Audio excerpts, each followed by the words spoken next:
everyone, and welcome back to Spooky Japan podcast. Today, we are joined with Arno. He is from Phoenix Paranormal in South Africa, which I know nothing about anything paranormal in South Africa. So hopefully, he can educate us. We can educate him on some things, and it should be a good time. We're excited to have him.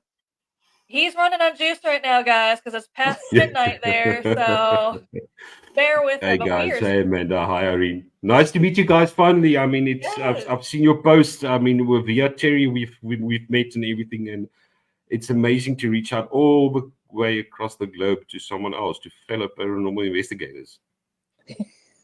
yes, we're excited to talk to different people from different places. Definitely South Africa is a new one for us. Mm-hmm. We were talking it, before this. it's ironic because that's the thing. I mean, for me in my bubble, for us in our bubble, I mean, we know South Africa.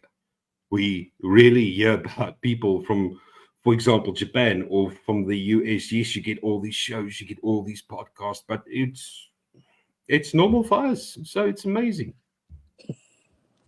Yeah, we were talking before we went live how it's not really talked about here in Japan. So it's Yeah. always interesting to hear about different countries, their point of view on paranormal. And learn from it and find out what similarities we have with each other and what differences that we have with each other. It's very important. No, it's there definitely because of the one thing we mentioned earlier as well is, and I mean that's one thing I want to get to is the similarities between. I mean, a shadow person is a shadow person is a shadow person. A demon is a demon is a demon. Every Mhm. single Yeah. culture, religion, like I mentioned before. I mean, we've got 11 different official languages in South Africa and Mm-hmm. different cultures. It's this complete melting pot of different cultures and different beings, and there are similarities. I mean, Mm-hmm. even if you take across religion, I mean, a demon is a form of a demon, is a form of a demon, is a form of a demon. Uh, Spirit is a spirit, is a spirit, is a spirit. There's different names and different referrals to it, but it's all the exact same. So it's amazing to, I think, share those ideas around it. In South Africa, are there spirits like what I'm really trying to get at? The ones that I've dealt with in America are very mellow compared to the spirits in Japan. Mm. Are the spirits like gonna come after you, or are they mellow, or are they understandable, or do they want to communicate with you in a certain way? It's difficult for me to say personally. I mean, I understand you're clairvoyant and all of that. For us as a group, we've got a couple of people that are more sensitive to the paranormal, if I can put it like that. But mostly we try to base everything off physical evidence. Mm-hmm. Um, but even after saying that, I must admit, after a couple of investigations, these things happened at my house. I mean, for someone that can't see, I can't hear them, I can't see them, I can't feel them. I have heard them, I have seen them, I have Mm-hmm. felt them, even after investigation at my house. So, Mm-hmm. for something like that to happen on that level, I don't even want to know how bad it must be on a more spiritual level, if I can put it like that. But we do. I mean, we've got everything from Boer War. Angry spirits. I mean, vengeful spirits, if I can put it like that, where people have been murdered, right through to uh, amazing experience with one of our own investigators, where she had her father on the EVP recording. She asked her father because her father passed away from cancer in a Mm-hmm. short span of time, and she asked her dad, "Are you with us?" And we got a response on EVP in her dad's voice saying every single day. Mm-hmm. So that's more of a perfect example of a. So it's I think it's a melting pot. It's a melting pot. It's something of everything.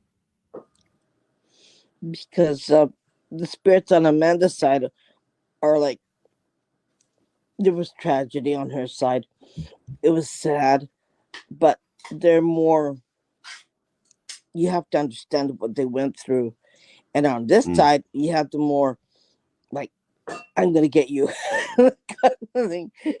So um, you really don't want to interact with them. You say, okay, fine, bye, take a number, see ya.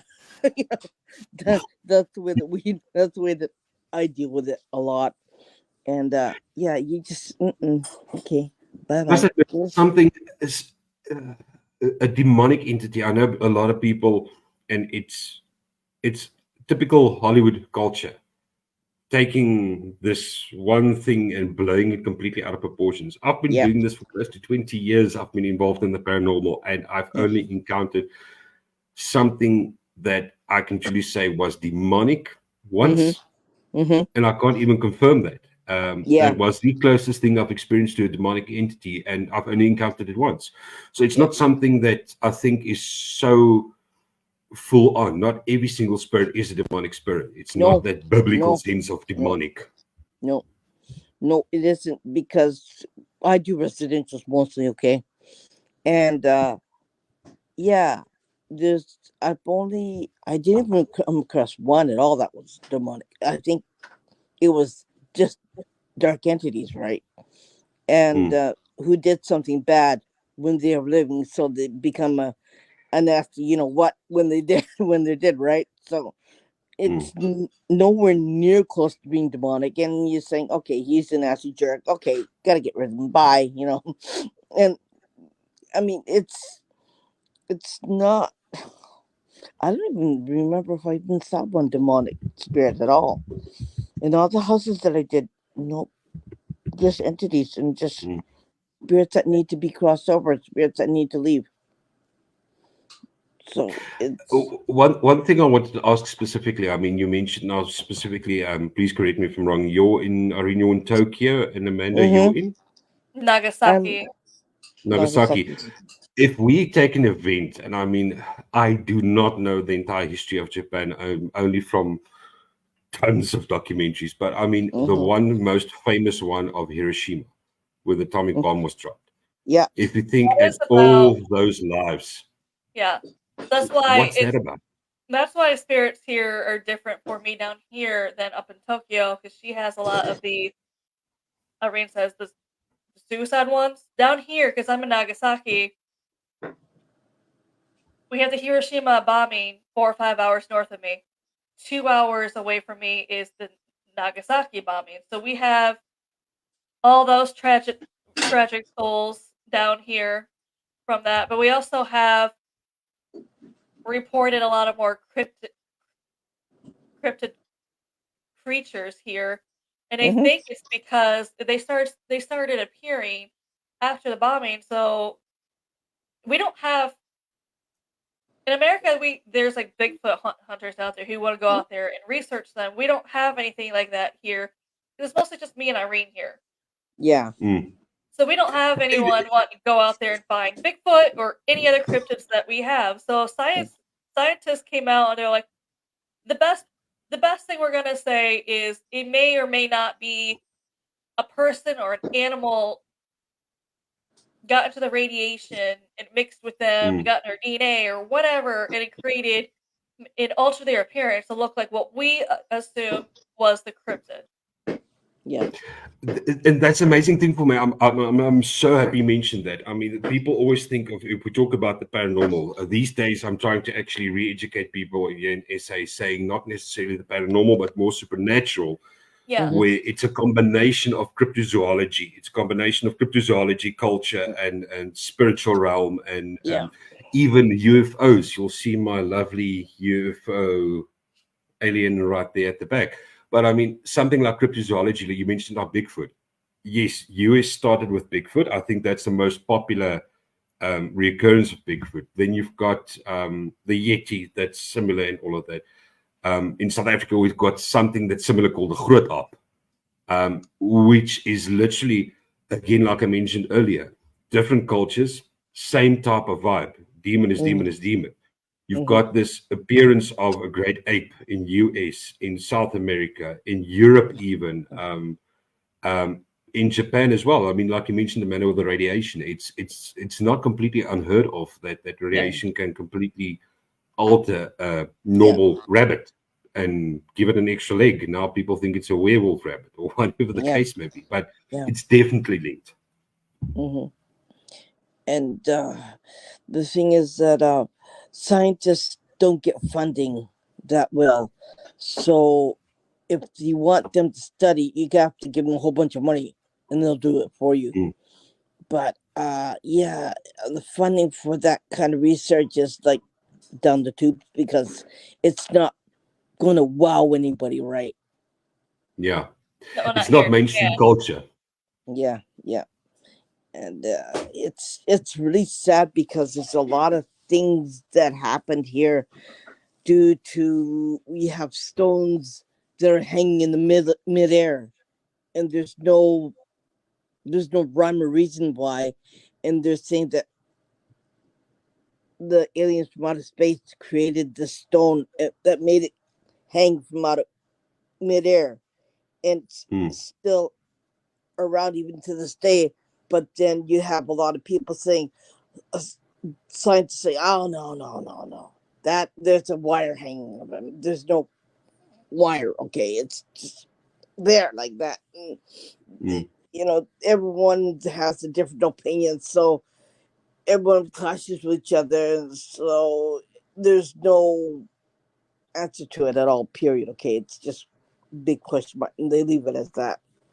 So they're always fighting with each other on that side, and you have people who believe in certain in the paranormal and an alien that, yeah, man couldn't do that up by himself.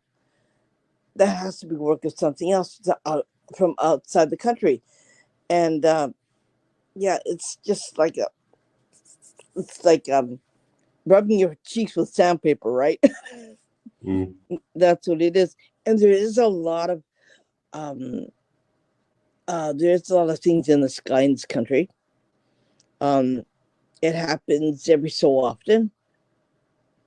The majority when it happens is when we get an earthquake, a really bad one. We get really bad earthquakes. I've heard that link before. Actually, one thing I want to mention that you mentioned as well, Irene, is science is one day. I will put.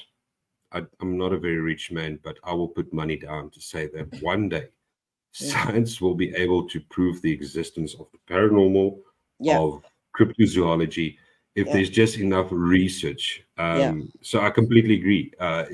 Unfortunately, science, it goes with mainstream. I yeah, mean, take AI, for example. I myself, I'm an IT, so I'm a developer as well. So we work a lot with AI at the moment because it's such a hit with social groups.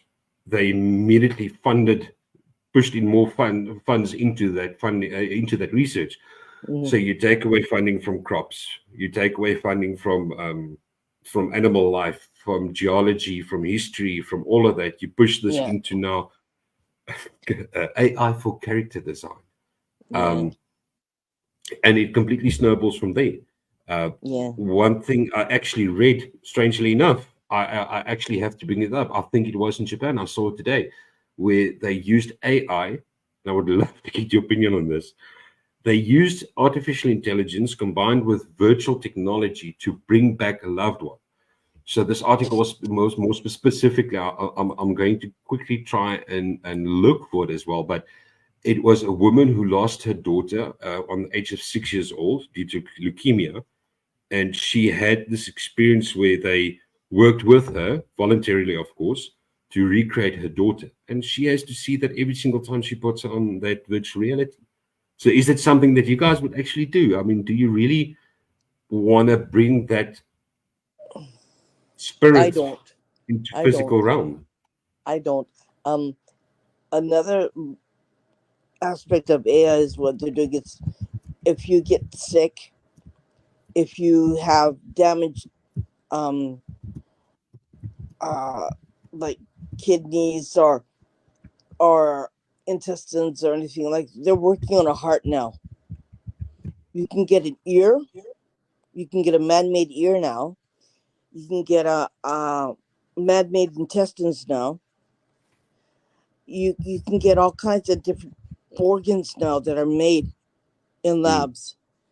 And AI is also working with people who had car accidents who can't walk anymore, who are in a wheelchair. So they're working with patients who want to learn how to walk again.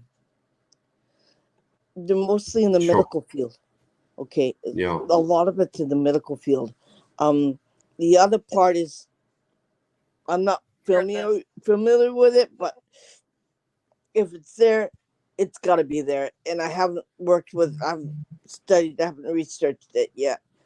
But there are places in northern Japan where you can talk to your dead relatives through a, a priestess who is also a medium, and you Mhm. can do that there too. And it's just a lot of weird stuff happens in this country, right? So I'm not really surprised. Like I'm going, okay, whatever. Like Mm. for me, it's like that because Ir- okay, that's Irene me. asked me one day if I wanted to go with her. Like, would you be interested in if we walked up that waterfall and walked up to that temple to talk to their dead relatives? I looked at her. I'm like, how is that different from your everyday life? Yeah, Like, we'll just chill at your house. The same thing, Irene. yeah, yeah. I mean, Because yeah, it must be amazing. I mean, guys, for me, the experience that I have, that I think most of our groups have, and all of the other groups in SA have as well, is we're much more of physical evidence. We struggle, and the people that do feel them, uh, I must admit, in South Africa, you get a lot of con artists. Unfortunately, you get a lot of people, like I mentioned before, that really needs help, that really wants help, mm-hmm, and people that's conning them as well. So 1 out of 100 clairvoyant so-called people here is truly clairvoyant, mm-hmm. and I must admit, sometimes I'm jealous. I would love to see that or experience that on that plane, only No, for the you don't. experience itself. No, you don't. True, but I You know mean, why? I've No, why? you don't. You can't sleep. You can't go outside. You can't walk around. You can't do anything. You can't go anywhere far by yourself. And you can't stand hearing an ambulance going by because you know what's inside it. You know the person's going to live or die. You don't want to know. You don't want to have it. You Sure. see spirits every single day in your home. You tell them to go away, take a number. I mean, it's like you can't have my time. Even if you're sitting in the bathtub, I mean, yeah, what the heck are you doing here in my bathtub? This is my time. Leave, please, because you don't belong here. Like I need my rest time. And I'm just bombarded all the time, and it just like sometimes I say, okay, I can't go outside. It's just overwhelming. And once you have the information of certain things, you have to keep it with you to the day you die. You cannot reveal it. You cannot tell anybody. It's sacred, and Mm. it's a heavy load on your shoulders, and It's you quite a just burden, don't yeah. wish that on anybody. I'm serious, and that's when people say, "Gee, I wish I could see that. I wish I could understand it." No, you don't. So Mm. usually I feel energy. There has been times where I have actually seen the spirits. Hmm. A lot of them, as Irene will also tell you, they're not always pretty. Like sometimes when you see the spirit, it's how they died. That's Hmm. definitely it's not something you can't help them. No. Obviously, from like when they die from like an accident or Hmm.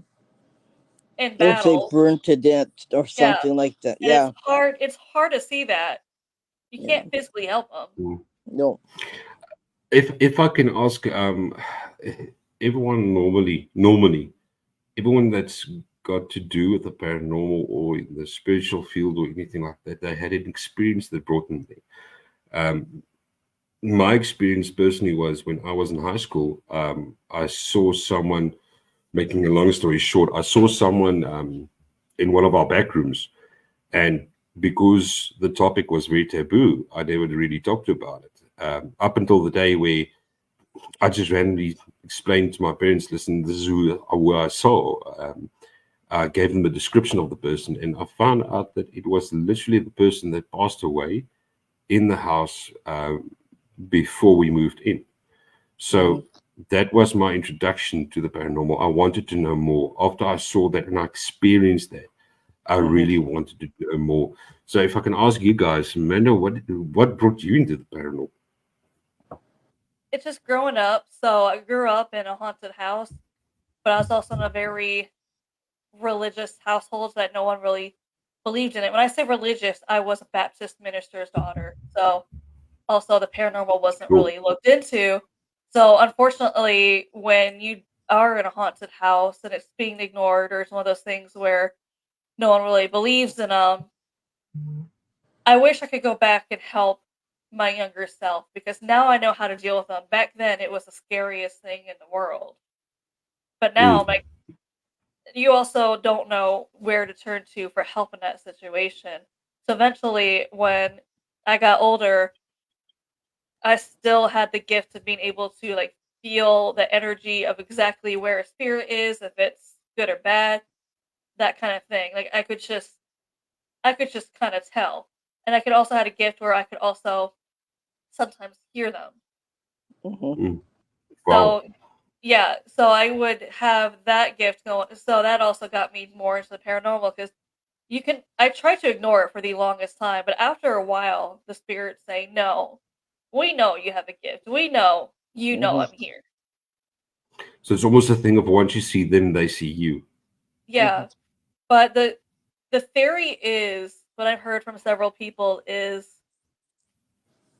people who's gifted like that auras are brighter, so they're kind of like it's a moth to the flame where they're attracted to it. I've never actually thought of that. That's a great description of seeing it. That's a question I've asked a couple of people, and I think that's the best explanation I've heard so far about the fact that you've got a different aura where they can see it. Because the question is always why you? Why do they go to you? That's normally Yeah. what I ask all these people. Irene, yourself as well. What brought you into paranormal? Um. Except for seeing them and hearing them and I was feeling like, them. they won't leave her alone, so it found her. Yeah, they found me. I lived in a haunted condo for 20 years. I mean, I got possessed twice, but I don't know what it was. I kept on telling my son, my eldest, to like blank off. He said, "That's not you." I said, and I don't swear like that at all. He said, "Who are you?" And I said, "Ha ha ha ha ha! I got you. Yeah, you stupid blank blank blank." I said kind of stuff like that to my son. My son said, "Oh, this is not right. You're being taken over by something." And then afterwards, he had to help me get rid of it. And then when I got rid of it, I said, "What the heck happened?" He goes, "You don't know?" I said, I don't know what happened." Holy And then crap. yeah, and then I got into trouble again where it came over me again, and I started saying all kinds of nasty words. I mean, real nasty words came out of my mouth. I don't know what it was. My son had to help me again, and then and he said, this is pretty bad. And I said, yeah, I know. And I said to my son, well, you know what? You're telling me to kill myself. He goes, who's telling you?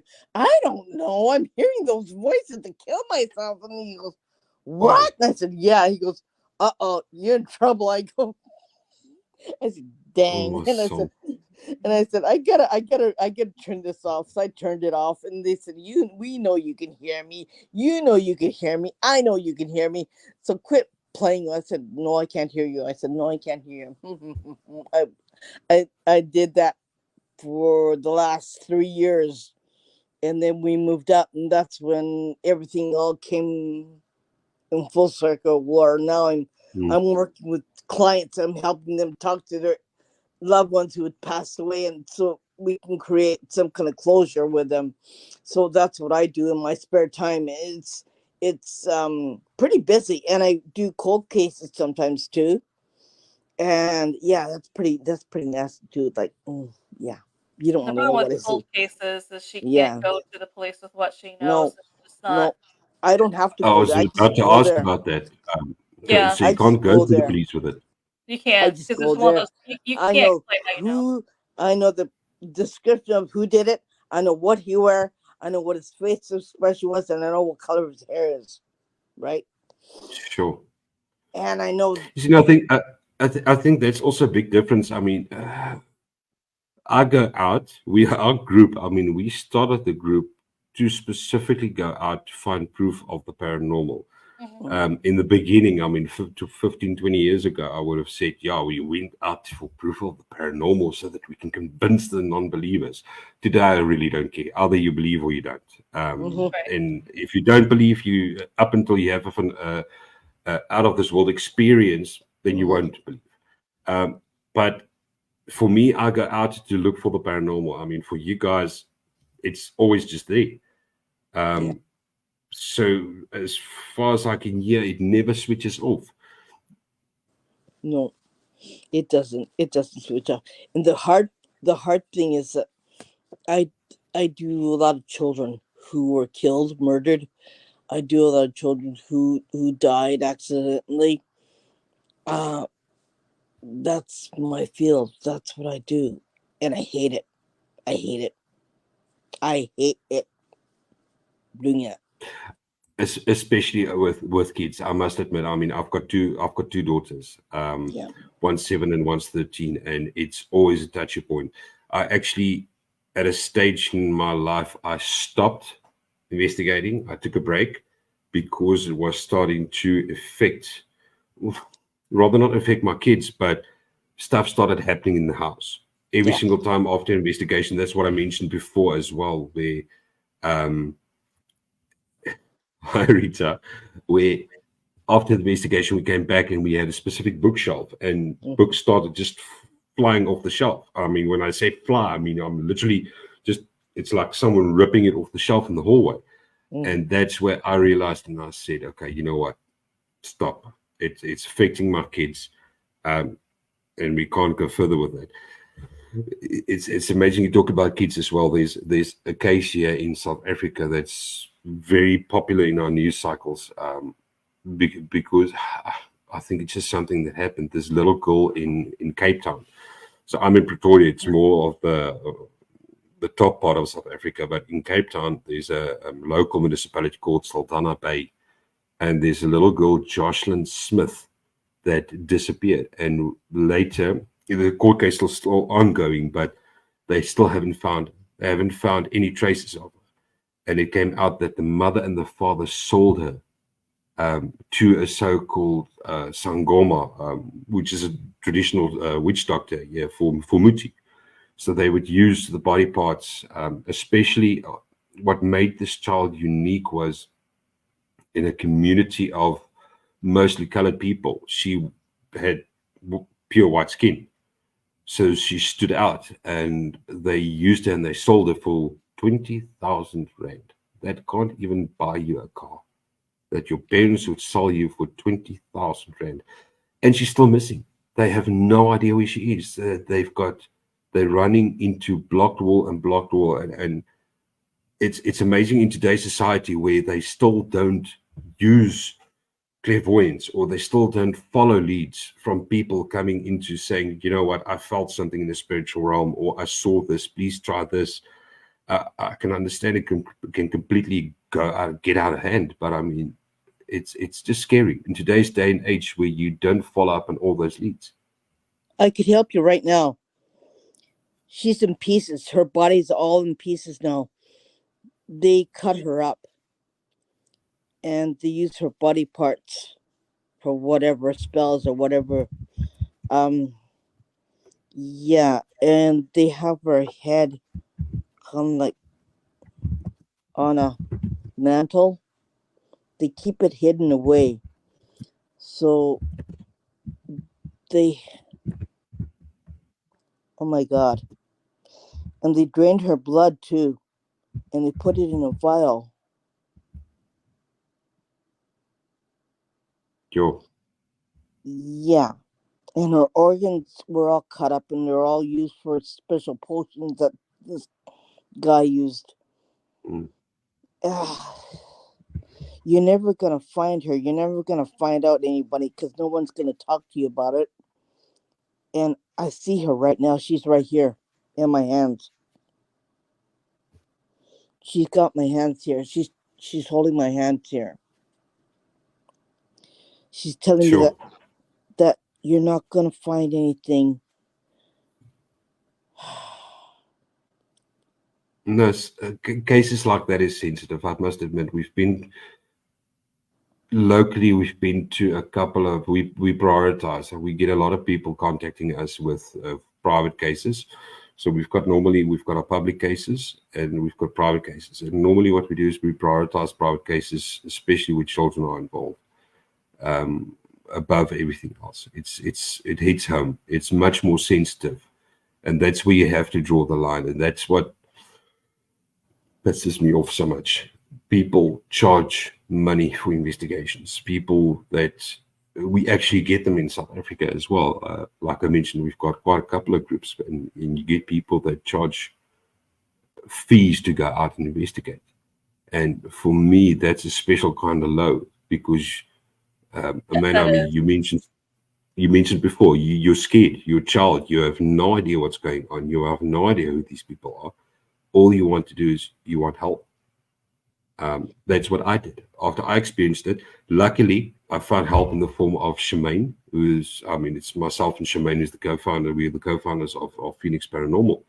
I found a like-minded person who thought the way I do, and who wanted to know more as well. And we founded Phoenix Paranormal, and up until today, we do not charge a cent. We make no revenue out of investigation whatsoever. It's I'll a special message kind you of life. afterwards because I got way more information from it. I'll tell you afterwards. I don't want to talk about it on the podcast. No thanks.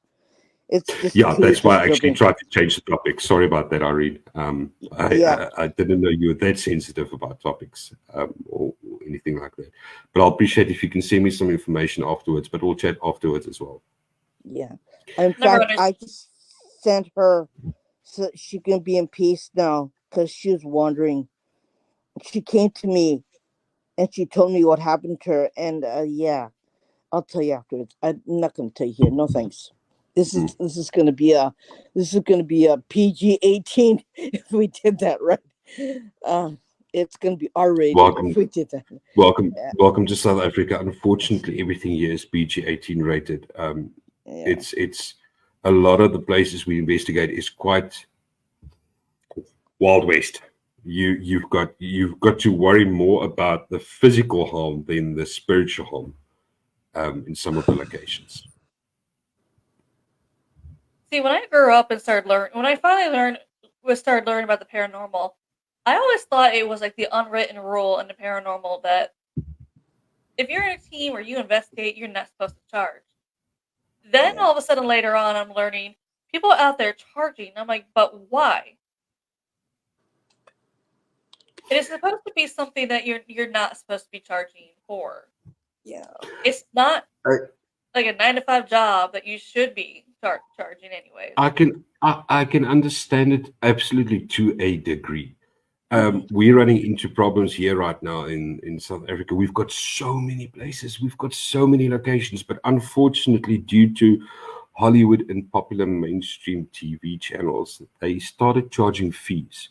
So you get like the small museum, the small historical museum, or it was maybe a field hospital in the Boer War, that all of a sudden, because they see online or they see overseas, listen, we can make money out of this. It's a niche topic. It's a dark tourism type of topic.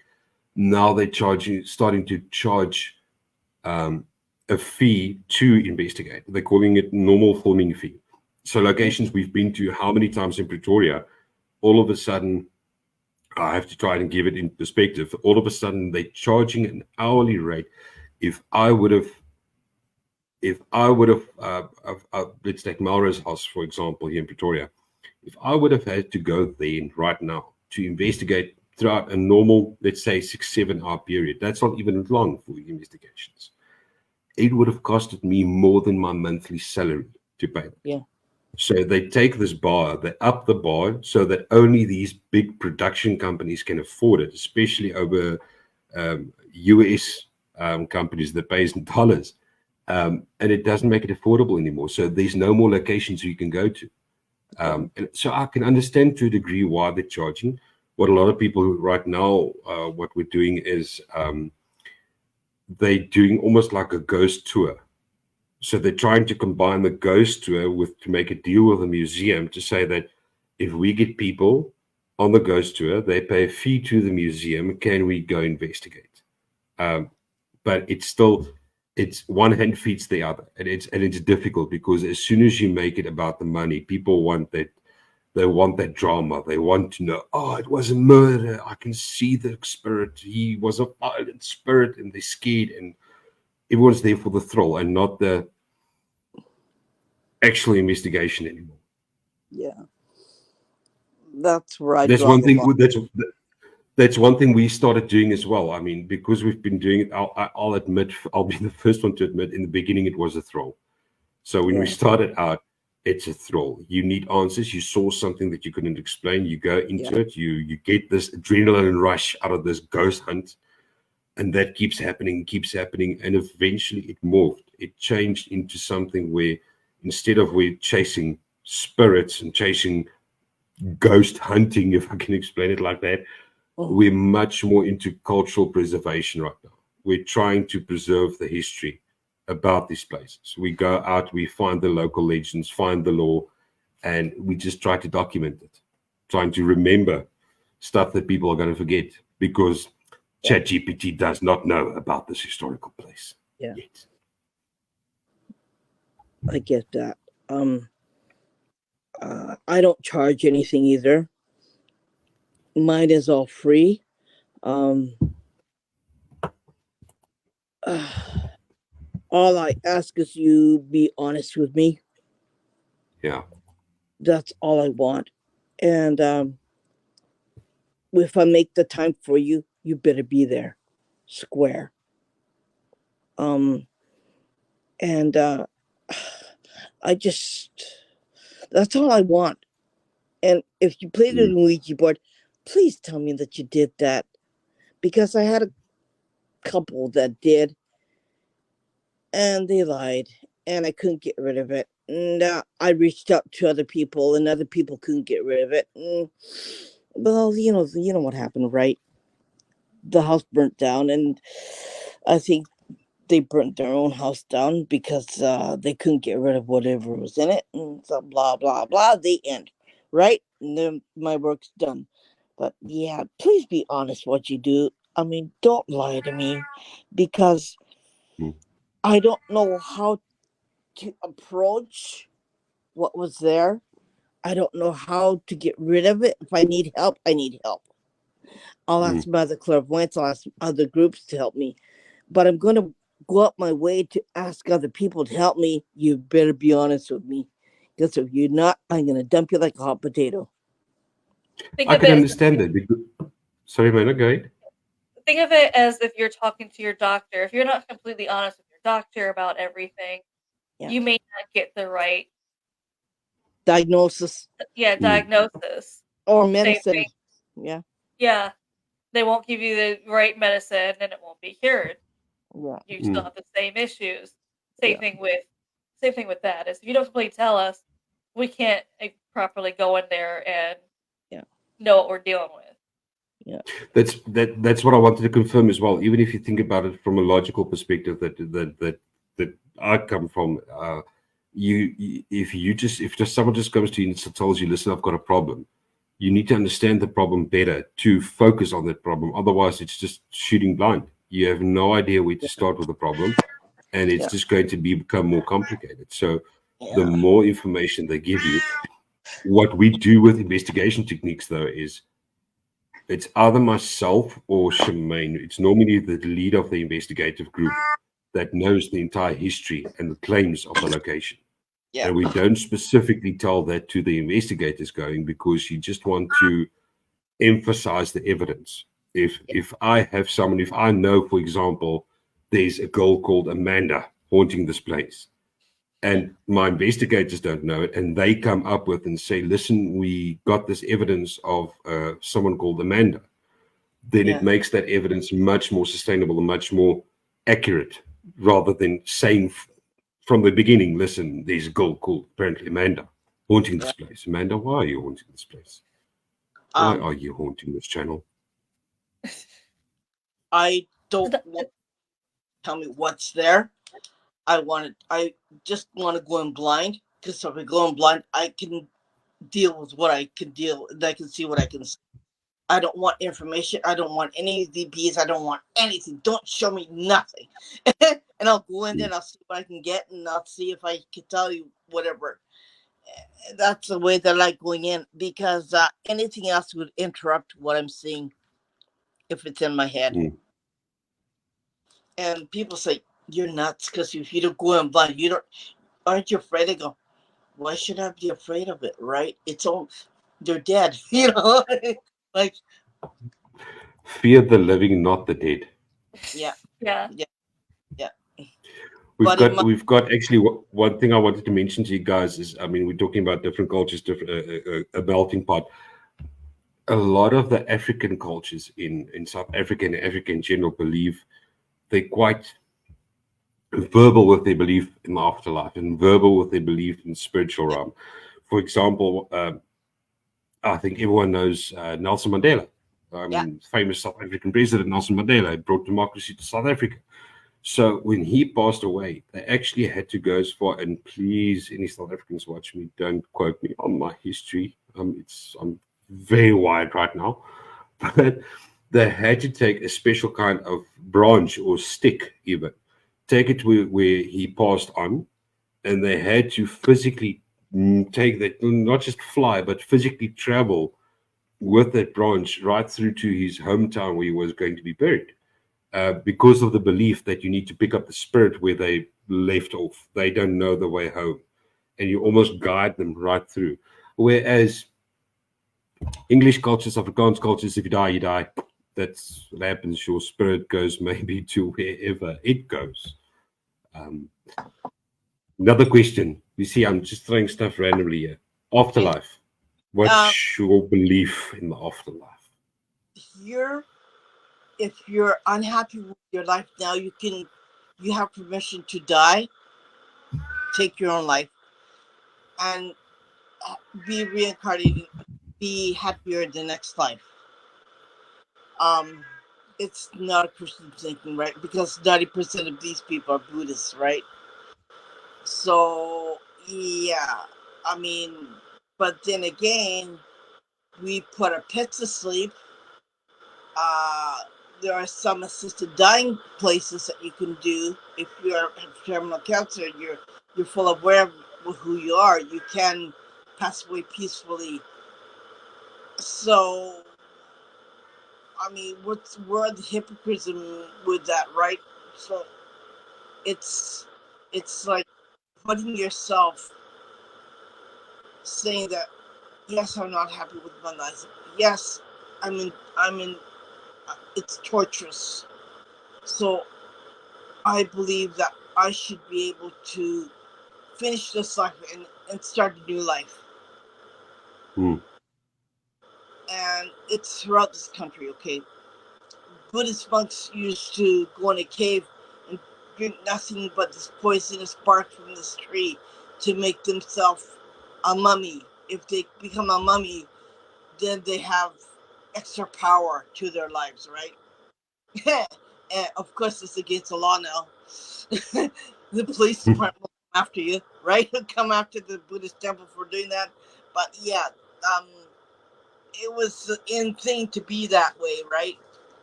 And here, I mean, after COVID, everything went like business went collapsed, and people started jumping in front of trains, in front of commuter trains, in front of bullet trains. Like, well, there's nothing left to do anyways when you do that, because the bullet train runs pretty fast and it runs on magnetic energy. So yeah, there's a lot of that on this side of Japan, and there's a lot of really scary things that happened here. Okay, so you can't go out and buy property, okay, unless you have a clairvoyant with you. I couldn't buy this house unless my son was with me. I said, which house do I buy? He goes, buy this one. I go, okay, we bought this one because it was clean. The soil was clean and the house was clean. Yeah, but otherwise, he said, "No, not this one, not that one, not that one, not that one, not that one." And Wow. that's that. It was something there, because you gotta remember, this is a small country, okay? And there are people who have died by their own hands. There are people who have died in the war. There are people who have died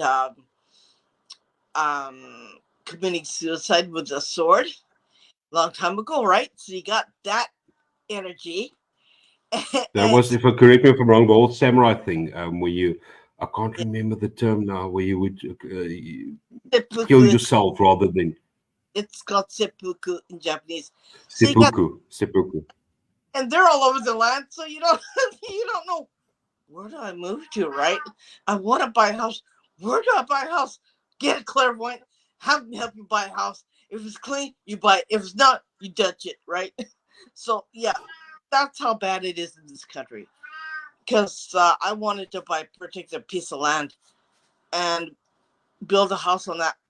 And my son said, "You what?" I go, "Yeah, here." He goes, "You got to be kidding." I go, "Why?" He goes, "Because I see the hand coming out of the earth." And he said, "This person was killed in this land." And I said, "No, really?" He goes, "Yeah, but it wants me to buy this land. Like, I gotta buy it, but gotta buy it." I end up getting to real big fight with my whole family. And then finally my son said, "Okay, calm down." And he told me what happened. I said, "Okay, I won't buy it." But I mean, Makes me think of the Grudge. yeah, it was possessing me that I had to buy it, right? Hmm. Yeah, and I couldn't understand why, but yeah, I wanted that piece of land, and I Amanda, same question Irene, to you. Afterlife? Irene said something earlier that reminded me of a case back in the United States. It's still controversial to this day. Jack Kevorkian, he was nicknamed Dr. Death. Basically, I think it's mostly in his 70s. So what he did is he was a doctor, and he helps people helps people if they wanted to end their life. He assisted. He made a couple of machines that you press a button, you either fell asleep by the chemical or a gas, so it's not Hmm. painful for you. However, the only cases he took were if you had to prove that you were diagnosed by another doctor with a sickness or a disease that's going to take your mind or your health, where you're going to start suffering from then on, or you're going to watch yourself deteriorate, something like that, where you're not going to live like your best life. yeah, So Hmm. it's just like she was saying with animals, and that's also one of the points they made is if an animal was going to start suffering, you'd put it down so it didn't have to suffer. So they said, why are we treating animals better than we are humans? yeah, Like, I understand you Hmm. want your relative to live longer, but if they're just like, I know Suffering. I'm going to suffer. Hmm. And that's why it's so controversial, because people are like, well, that's still, you're still taking, you still help them take their life. He's like, you have to be able to show that you had some kind of sickness. You can't just go and be like, I don't want to live anymore. yeah, That's not acceptable. You had to prove you had something where you're just going to go downhill yeah, and I you can don't want imagine, to. because otherwise they would see it as murder. I mean, Yeah.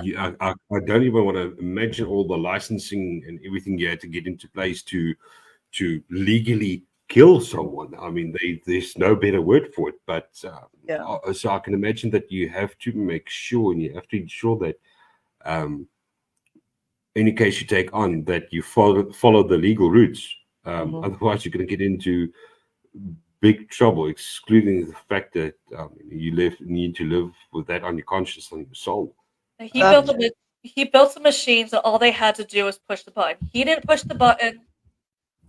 He allowed them to, where they could peacefully go to sleep. Like I said, you have to have some valid reason, like your mind's about to be going or your health is going to deteriorate, where you're not going to be living a good healthy life. I mean, that's all debate of the chicken or the egg. I mean, are you mad at the person who pulled the trigger, or are you mad at the person who pulled the weapon? It's either or. At the end of the day, it's your decision to pull Yeah. that trigger. Look, I've got a couple of friends that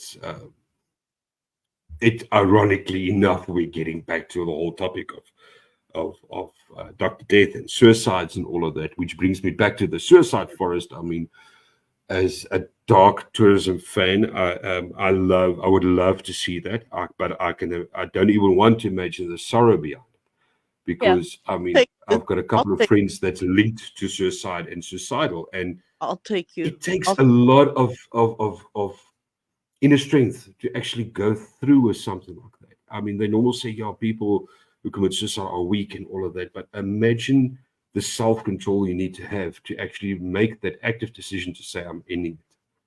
a lot of people have already thought what they're going to do, and they do it. They don't have any second questions about it. They know what they're going to do, and they're going to do it, and that's it.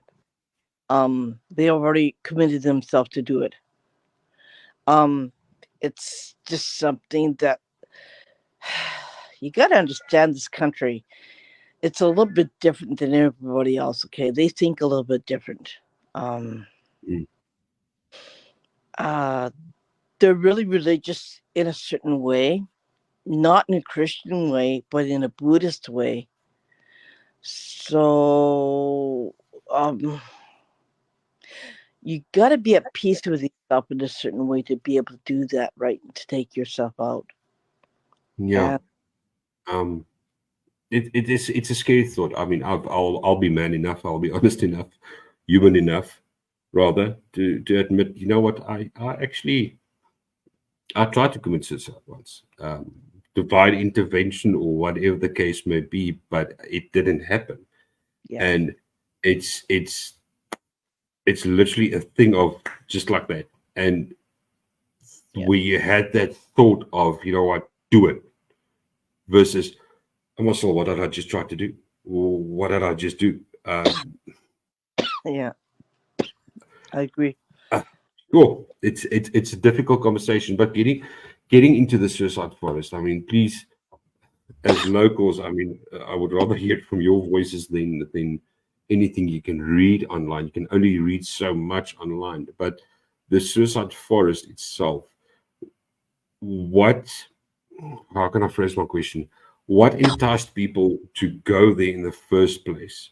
To make this place so notorious for suicide. I mean, even here in South Africa, yes, you would normally get like a bridge, which is easy death. Don't get me wrong. I'm not associating the way method of doing it versus the actual place.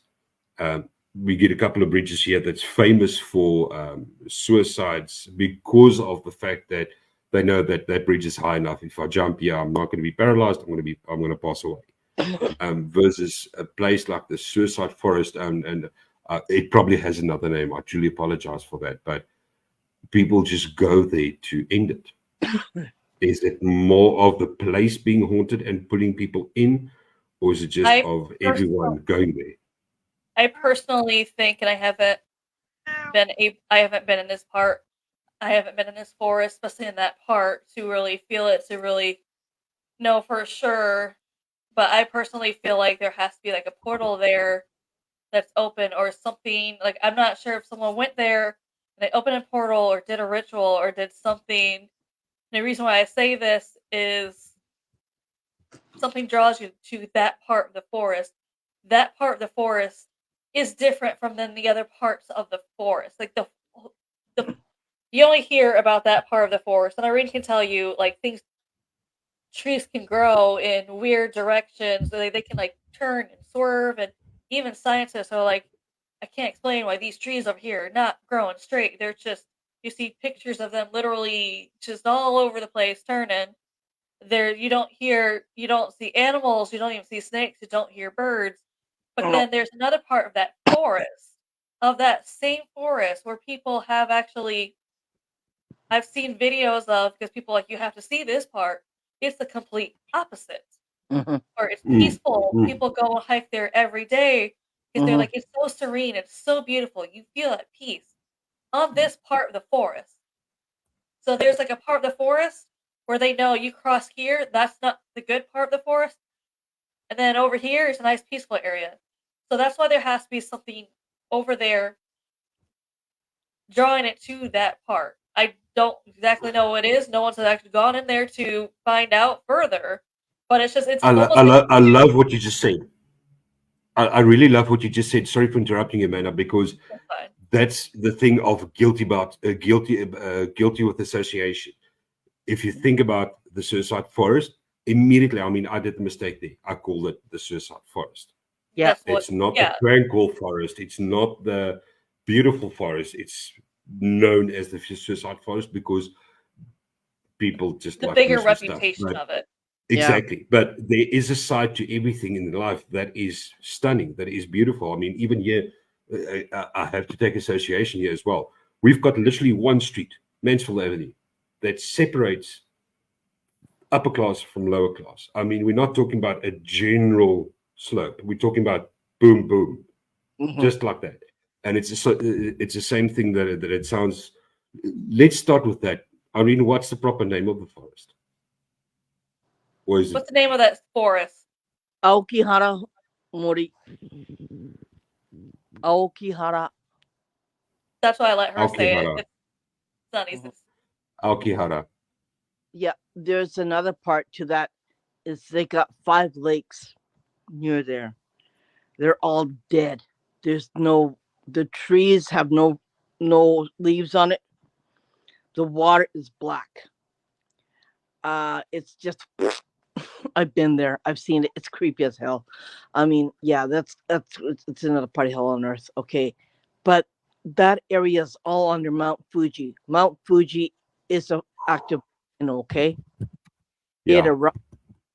it spews whatever. There's lava in it. So you're talking about there's a charge right there. There's an active volcano which gives it energy to the forest, right? You got the dead lakes, 5 lakes that have energy because that's a body of water. That brings energy to the forest, okay? Scientists have I'm looking at it right now. Yeah, it's amazing. scientists have climbed Mount Fuji because they have to go into the volcano to measure the the lava um and the earthquake element inside Yeah. Mount Fuji. So they measure that. When they climbed it, and some of them died climbing the mountain. Some of them died going down the mountain. So it's nuts. That's also haunted too, right?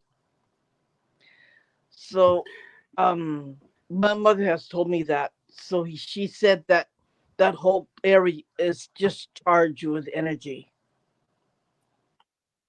I can imagine, especially if you've got, excluding the fact that, I mean, you can't talk about the paranormal or supernatural if you don't talk about magnetic fields. I mean, that's a whole Yeah, rub of the electromagnetic spectrum. I mean, now right. you've got a main vault line that Mm-hmm. has much more to do with the magnetic field of the planet.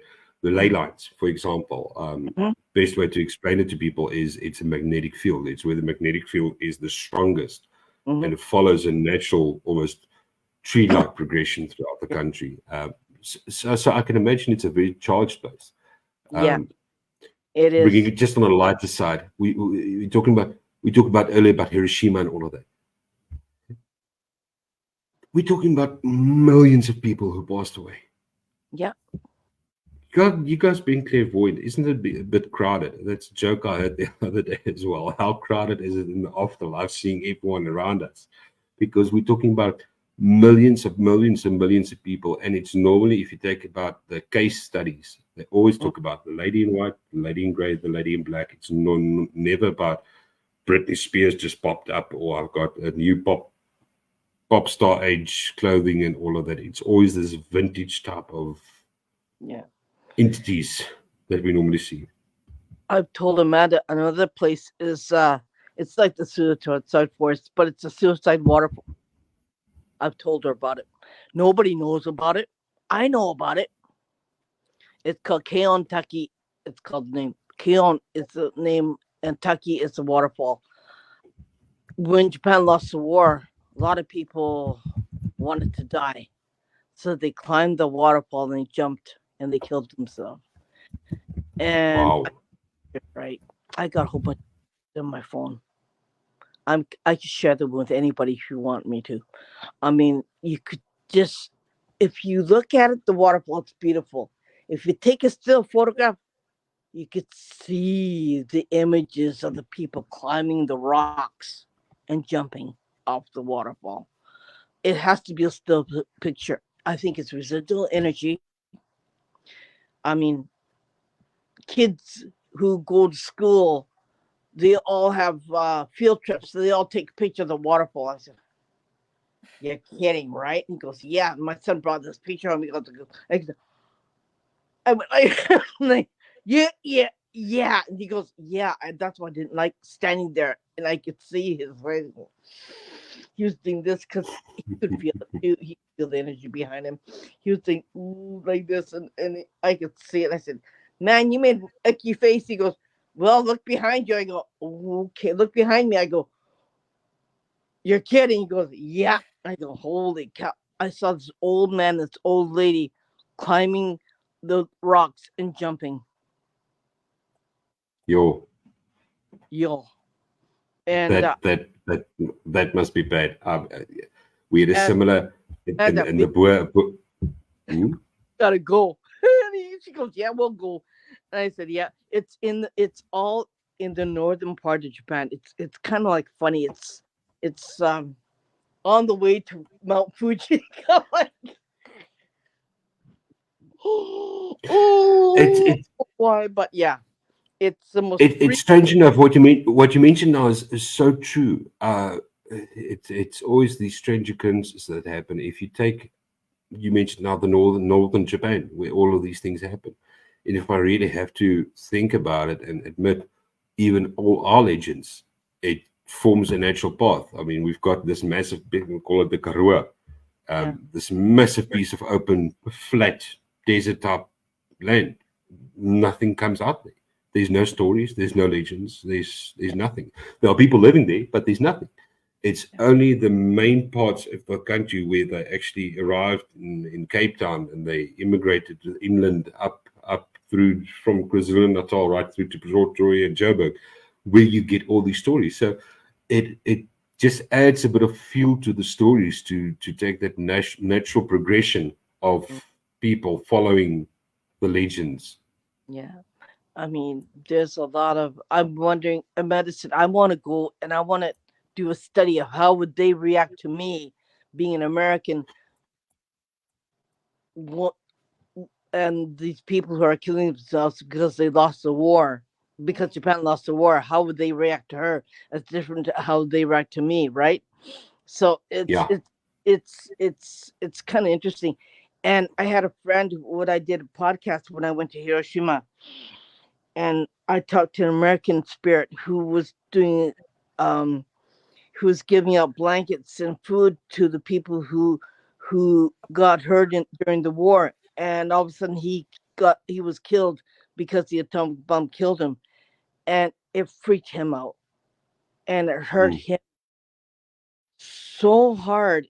He could feel his heart was so heavy, and it was something that he said, "I'm sorry that this happened to you."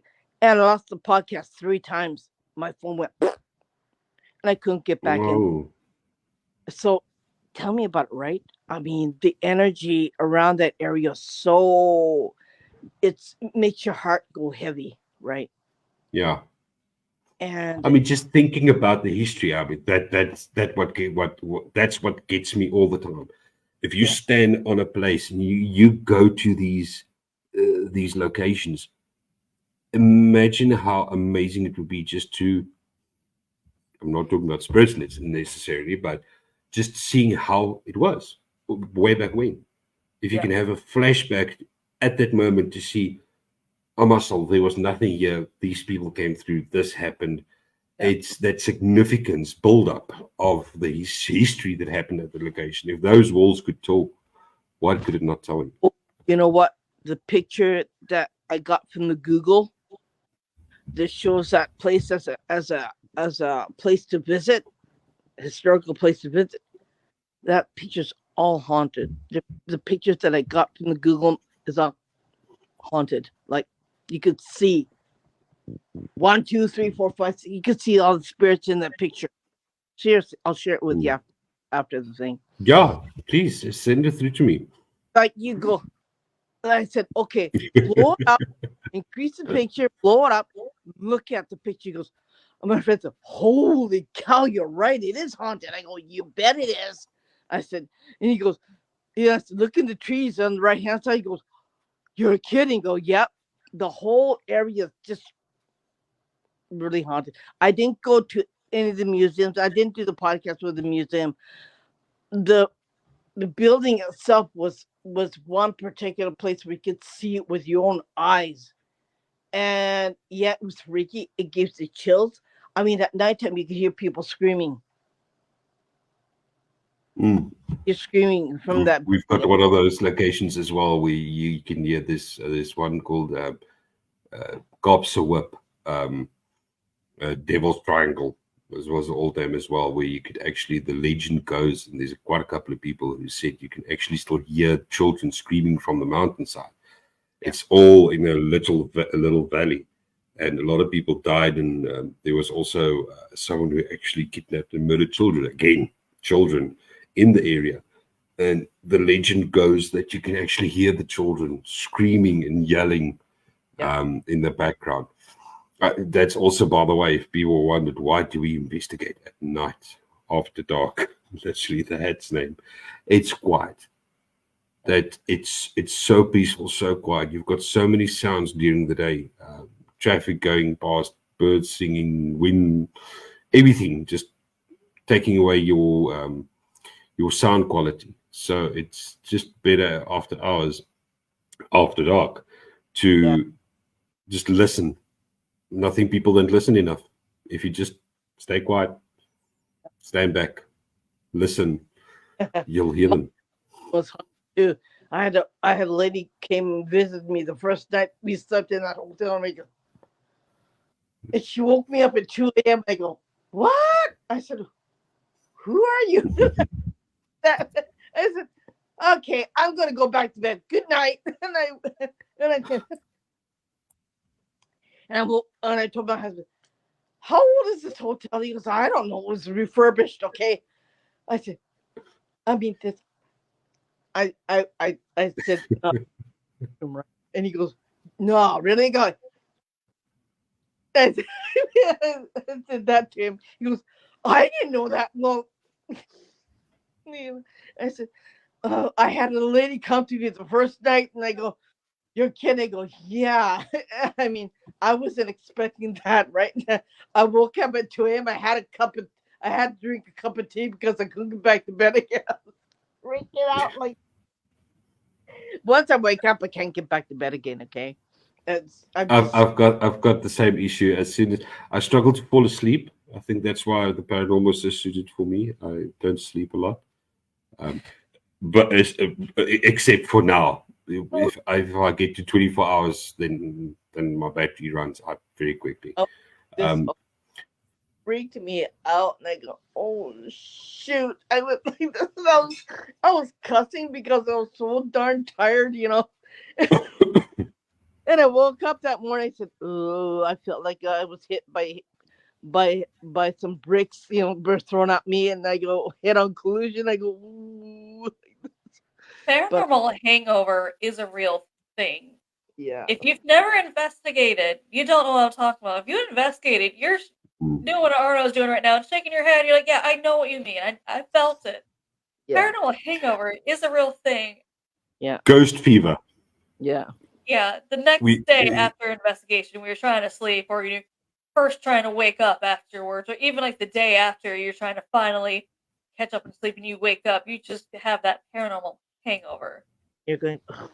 And it actually goes into two. Have you ever thought about this? We were debating this the other day as well. Take ghost fever or the ghost hangover from the previous night's investigation. Are you tired because of a spirit that attached to you and was using your energy, or are you tired because you walked like 15 kilometers in one night, climbed 15 stairs ups and down, carried equipment from the car to the location, set up, investigated 24 hours, went back to the car, and still tried to drive home? Yeah. Are you tired because of that, or are you tired because of the spirit? Like ghost fever is real. It really happens. You're paced the next day. We just flat out, you can't move. You don't want to. You just sleep the entire day. That thing woke me up in the middle of the night, and I got really exhausted the next day. I was doing this on the bus because I was so exhausted. Yeah, she woke me up and she just said hi. And I go, "Who are you?" Like, what? Like, let me sleep, please. I'm on vacation. This is my vacation. Just give me some rest. You must get like a spiritual out of order sign that you can just put up and just tell them, listen, I'm out of order. I'm ghost for the day. Come back later. Yeah. I want to ask you guys: have you guys actually investigated? I mean, you guys are both clairvoyant by the sounds of it, but have you guys actually investigated with actual equipment to try and marry the whole clairvoyant versus physical proof? She doesn't. That's something we've tried, but we can't replicate it. No, I don't use equipment. This is all I need. This, and this. That's everything that I need. If you believe me, that's fine. If you don't believe me, that's fine too. I don't. It's just this is what I do, and I wish I had certain equipment, but sometimes I wish I didn't, because it would distract me from hearing and seeing what I can see. Did you hear something? Always happens. Every podcast. No, weird stuff is happening. That happens with Irene. Is sometimes some podcasts she's in and out, and it's because spirits are messing with hers, and that we're so used to it. The energy is right here. Yeah, it's a male, and he's there's a child there too. It's a little boy. He's in the room also. I'll switch on my EVP. I'll switch on my EMF as long as he makes the equipment go off and leave me a message. That's fine. He can visit. He's saying to me, "Don't you have any candy in this house?" If he looks for it, I do. I've got my daughters, and I have to hide the candy everywhere. So if he looks for it, he'll find it somewhere. Want some? He said, "I wish you quit." Yeah, because he said, "I wish you quit hiding it, because I want a piece of candy." That's what he's saying, and I find it. I said, "But you gotta find it yourself. You gotta look for it yourself." See, that's one thing I'm actually adamant on. We've got this rule. Obviously, I've been with any paranormal investigator group, or for us rather, let me put it that way. We've got very strict rules in place to say that, for example, when you investigate, I don't care who you are, I don't care what type of evidence there is, be respectful. Number one. So always be respectful. Always investigate in two, because especially, I mean, like you guys mentioned before as well, is what's the purpose of the investigation? Are you there to assist someone, or are you there to gather proof of the paranormal? When we go out for proof of the paranormal, you always go in two in pairs, because if someone hears a voice, you need someone else to verify that voice, or to verify that maybe they heard something. It's the same with, then we get to camera views, etc., etc. But one thing is adamant: you do not investigate your house. If something happens, that's my rule. Yeah, that's my rule too. That's my. The best thing I'll do is I'll just ignore it. I'll just lay off the paranormal for a while, let it calm down. But yeah, noises. Again, it's South Africa. You get noises. You get noises every single day. it's a beautiful, very active country. But one day, hopefully, you guys will experience that as well. Um, But Amanda, Irina, I have to Yeah. almost say goodnight. I'm running on fumes. I'm literally sitting here and I'm crashing the entire time. It's Yeah. fine. All right, okay. everyone. Thank you so much for joining us. We had a great time. So hopefully we'll see everyone next time. So we Thank can you. talk more. Okay. All right. All right. Thank you, Thanks, thank you guys. everyone. Bye. Bye.